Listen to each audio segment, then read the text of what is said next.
Hello there everyone, and welcome back to our highlighted look at ancient art. Today is going to be part 3 of our 4-part look at ancient art, and today we are going to be talking about ancient Greek art. Now, Greek art is very different from what we have studied so far from prehistoric art and ancient Egyptian art, in that it comes from a very regimented, very kind of orderly fashion. Ancient Greek art takes up about 900 years of art history, and it's broken down into 4 different periods. And those periods are geometric art, or the geometric period, the archaic period, the classical period, which itself is broken into 3 separate parts, and then finally the Hellenistic period. And we're going to take a look at artworks from each of these periods, and we're going to talk about what made them part of this period, what this period was about. And again, these are highlights. This is not by any stretch of the imagination a thorough, in-depth look, but this is kind of hitting some of the more famous pieces or some of the pieces that really highlight that period. So let's go ahead and we're going to start with the geometric period. So the geometric period lasted from about 900 to 700 BC, so it's about a 200-year art period. And what we have in front of us here is what's known as the Dipylon vase, or also the Dipylon crater. A crater is a type of pottery that was well used in the Greek society from geometric period all the way through the Hellenistic period. Now this vase itself is one of the more famous, one of the most well-preserved of the craters and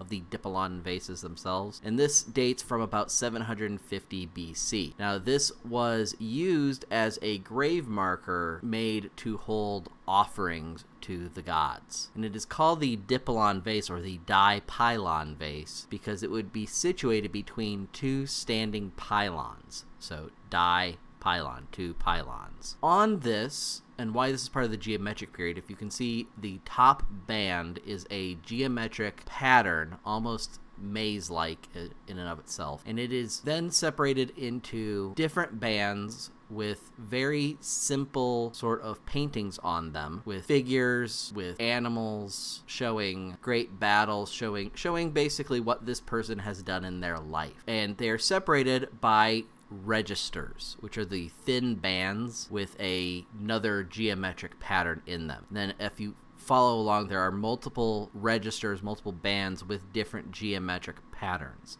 And this is very common of the geometric period. Now let's move on to the archaic period. And this lasted from about 700 to 480 BC. Now the archaic period, you start to get things starting to look a little more realistic. This first image is known as the kouros, which means boy, and the kouros was made approximately 600 BC, and this is from a temple structure that was used to mark an important person's grave. This shows the use of what is known as the archaic smile, which is almost kind of this half smile. It's not a full smile, but it's not a frown. This is used to apparently enliven the expressions of the figures. And I want you to note the shift in weight in the hips, where one foot is placed in front of the others, and it goes all the way to the hips, where the hips are turned as well. And this is a foreshadowing of future Greek sculptures. They are going to continually use this idea, similar to how the Egyptians would use both a profile view and a straight-on view in their artworks. Now, I will point out the fact that this is a nude figure. You will find in most classical artwork, from Greek to Roman through the Renaissance, that there are a lot of nude figures. And this is not in any way, shape, or form meant to be a sexualized thing. This is just noting the beauty and perfection of the human body. And that is a key sticking point with Greek art, is that they started with the archaic period trying to show the beauty and perfection of the human body. That is what became important in their sculptures. Also in the archaic period, there was kind of an upgrade or an evolution in the pottery that they made. So this here is an amphora, which is just a different type of pottery than the crater. And this shows a story from Greek mythology. And this story that this one specifically showing is the suicide of Ajax. And the interesting thing about this is that we know who the artist of this is, and Exekias, or Exekias. And this was made approximately in 540 BC. Now, one of the really interesting things about this is what's known as a black figure on red ground. What that means is that there are two different colored types of clay here. There's red clay and there is black clay. And the black clay would be made by mixing oxides into a white clay or into a red clay to give it that black color that wouldn't go away. And the way they would do this is they would take that area that's red and they would have black clay down first, and then they would put the red clay over top of that, and they would scratch away the red clay in order to give you the black figure, the palm tree, the soldier with the shield on the right. So you started having different ways of developing drawing and painting on pottery that would not fade away because this was simply the pot itself. Now, moving on to the classical period. As I said, this is broken down into three different sections. There is the early classical period, the high classical period, and the late classical period. So first we're going to look at the early classical period. And this lasted from about 480 to 450 BC. So only about 30 years in here. But this is where you really start to see Greece becoming a world power at the time and becoming a little more unified. So starting off with another piece of pottery, this is a crater just like the Dipolon vase, but this is a shorter one. This does not have the long neck that the original crater did, but similar to the previous one we just saw, this is again showing a scene from Greek mythology, and this happens to be Artemis slaying Actaeon. So you have Artemis on the left with her bow and arrow and her animal companions, I believe they're wolves, attacking Actaeon. And I'm not sure on the story of this myth to tell you exactly why they were doing this, but it was a goddess serving judgment on a mortal. And this was made in about 470 BC. Now, similar to the last piece of pottery, this one is red figure on black ground, which means that the interior part of this was made with red clay and then black clay was put on top and scratched away so that the figures were shown with the red clay. This sculpture here is known as the Kritios boy, Kritios being a place in Greece. This was made in about 480 BC. This has a slightly more natural stance, almost like he's got one foot forward, but he's kind of relaxed as well in comparison with the Kouros. And this is more accurate to human anatomy than the Kouros. The face is much more human-like. The torso is much more human-like, the legs, etc. And so you see a new look to realism, look towards that perfection here in the early classical period. Now moving on to the high classical period, which lasted from about 450 to 400 BC. Here you start to really get into the idea of beauty and whatnot, but you also have this rise in classical Greek architecture. So I'm going to look at that first, and I'm going to look here at the Acropolis. Now the Acropolis was made in about 400 BC, so at the end of the high classical period, and I would say that was when it was probably completed. It was probably being made during this entire period. And this is located in I believe the highest point in Athens. And this is a whole temple area that was dedicated to the goddess Athena. And her specific temple in there, which is the largest structure that has the outer columns and the pediments and whatnot still standing, this was her specific temple, and this is known as the Parthenon. Now, the interesting thing that we don't really think about with ancient Greek architecture or sculptures is that originally these were all painted, and they were painted with very bright colors. Now, the reason that they don't appear that way anymore is because, well, this was 2,400 years ago, and over time that all quickly washed away through different world events that happened. Also caused things like the paint to be taken down, to be whitewashed, to be scrubbed off, things along those lines. Now in the Acropolis, you have three images.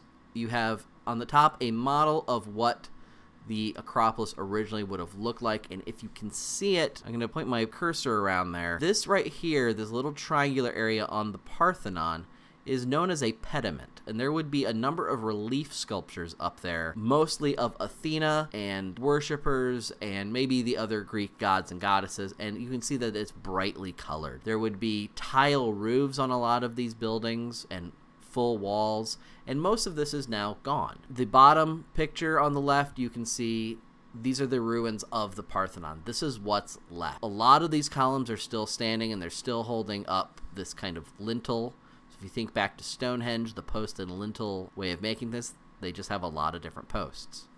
And then you have a little bit of the pediment that's left, and obviously the relief sculptures that were there are no longer there. On the right is a section from one of the buildings of the Parthenon, or of the Acropolis, known, I believe, as the Porch of the Maidens. And here, the majority of these sculptures, which are columns in and of themselves, still remain. So this sculpture is Nike adjusting her sandal. A Nike is a name for one of Athena's winged attendants. A Nike means victory. So these were meant to symbolize attendants or helpers of Athena who would show themselves. They would come down, they would be winged, almost like angels, and they would represent victory to those who pleased Athena. Now this was made in about 410 BC, and this was found in the Acropolis.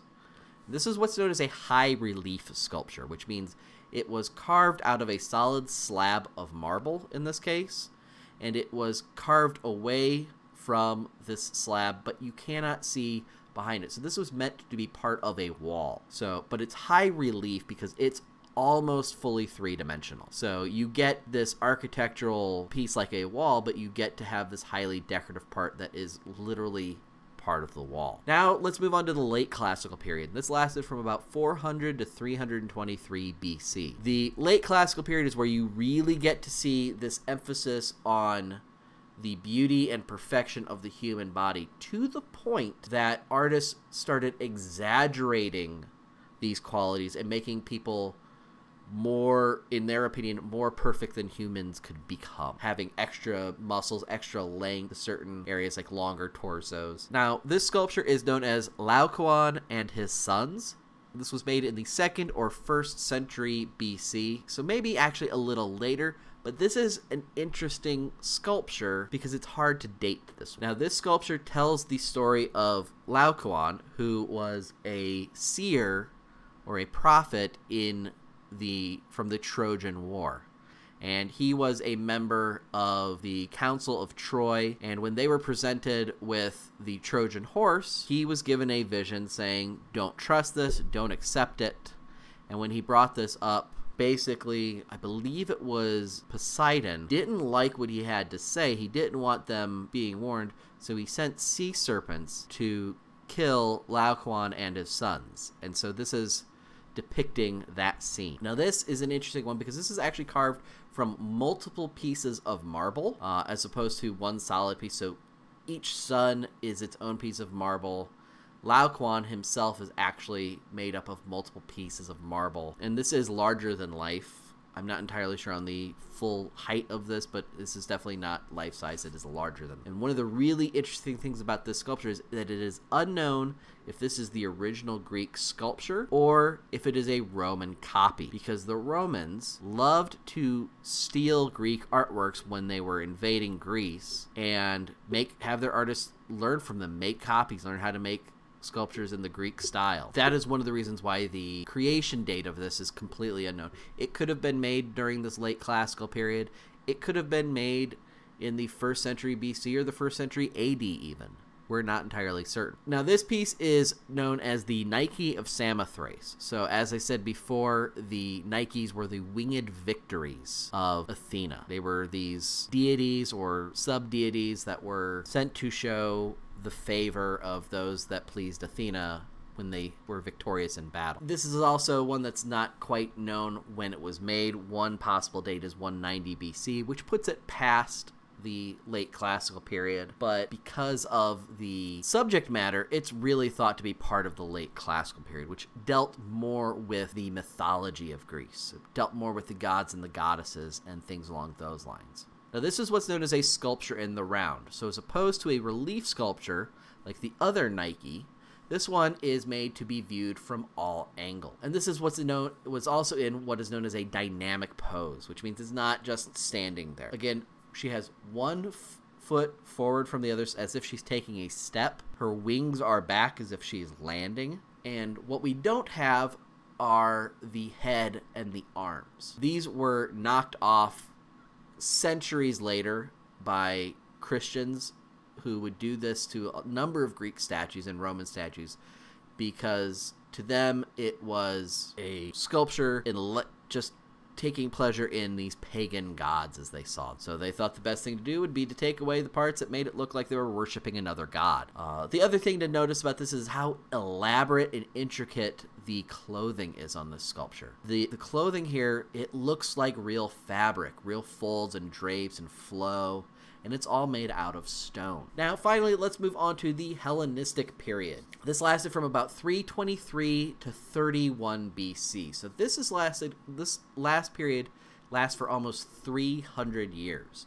This lasts from the end of the late classical period until the complete and utter fall of the Greek Empire, to where Rome is just the powerhouse. This first piece is known as the Aphrodite of Melos, which is also known as the Venus de Milo. It is known as the Venus de Milo because that is the Roman name for it. Now, this was created in about 150 BC, and this depicts the goddess of love, Aphrodite, whose Roman name is Venus. Note the severed arms on this, but something I want you to think about is, why would the head still be attached to the body where the arms are gone? It's a slight conundrum. The idea behind the arms is that she was supplicating, she was in prayer to another god, but she is a goddess in and of herself. So it is a little bit confusing in that. One thing to notice though is that look how long her torso is, how long her ab area is. This was something that was happening in the late classical and into the Hellenistic period, where this idea of the perfect human body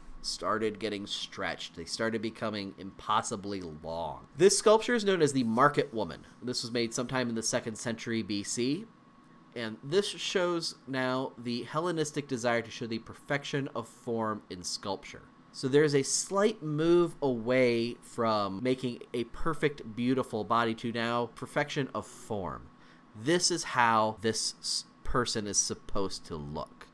So this market woman, she's hunched over, she's got wrinkles, she's older, her clothes are worn. This one is damaged most likely just from age and from misuse, as opposed to some of the other reasons. This piece here is known as the Dying Gallic Trumpeter, and this is by the artist Epigenos, and was created about 220 BC. What is interesting is this version here is a Roman copy of it. The Roman copy is sculpted out of marble, as most of them were, but the original was made in bronze. We know this because of written records.